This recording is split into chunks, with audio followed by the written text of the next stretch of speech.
Star plus के serial गुम है किसी के प्यार में आखिर अब वो घड़ी आ ही जाएगी जब सई के सामने उसके बेटे विनायक का सच आ जाएगा और ये सच बताएगा कोई और नहीं, खुद विराट। जी हाँ दोस्तों, बिल्कुल सही सुना आप सबने। इस सच्चाई का पर्दाफाश विराट ही करेगा, क्योंकि सई ने विनायक की पुण्यतिथि की पूजा रखी है और विराट भी इस पूजा में शामिल होने आया है। तो वहीं विराट इस पूजा को रुकवा देता है और सई जब पूछती है कि आपने पूजा को क्यों रुकवाया है, तो विराट उससे कहता है, मैं अपने जिंदा बेटे की पुण्यतिथि की पूजा कैसे करवा सकता हूँ। ये सुनकर सई एकदम हक्की बक्की रह जाती है।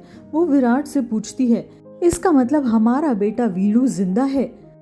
विराट कहता है, हाँ बिल्कुल सही, वीणु जिंदा है और इसलिए मैं उसकी ये पुण्यतिथि की पूजा नहीं होने दूंगा। ये सुनकर सई पहले विराट पर बहुत चिल्लाती है। सई विराट से कहती है कि इसका मतलब इतना बड़ा झूठ आपने मुझसे बोला, मेरा वीणु जिंदा है। ये सच्चाई आप अब तक मुझसे छुपाते रहे। ये ही नहीं, आपने मुझसे यहाँ तक कह दिया कि हमारा वीणु मर चुका है। आप ये सब कैसे कर सकते हो विराट? और सही भी है ना, सई अपने बच्चे वीणु को लेकर बहुत परेशान चल रही थी। वो अकेले ही वीणु को ढूंढने निकली थी, वो भी जगताप की सहायता से। और अब जब विराट सई को सच्चाई बताने पर मजबूर हो गया, तो सई तो सवाल उससे करेगी ही ना। विराट ने अब तक सई से बहुत बड़ी सच्चाई छुपाई है और इसका भुगतान भी विराट को करना ही पड़ेगा। सई उसको खूब खरी खोटी सुनाएगी। सई विराट से कहेगी कि आपने उस पत्र लेखा की वजह से मेरे बेटे की सच्चाई मुझसे छुपाई, ये आपने बिल्कुल अच्छा नहीं किया।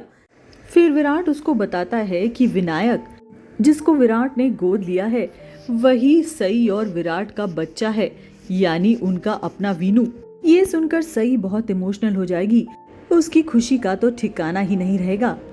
और ऐसा हो भी क्यों ना भला, सई ने बहुत परिश्रम किया है अपने बच्चे की सच्चाई का पता लगाने में, वो भी अकेले, सिर्फ जगताप की सहायता से। और इस बार भी इस सच्चाई को सामने लाने में जगताप ही उसकी मदद करेगा। इस सच्चाई को जानने के बाद अब क्या होगा आगे?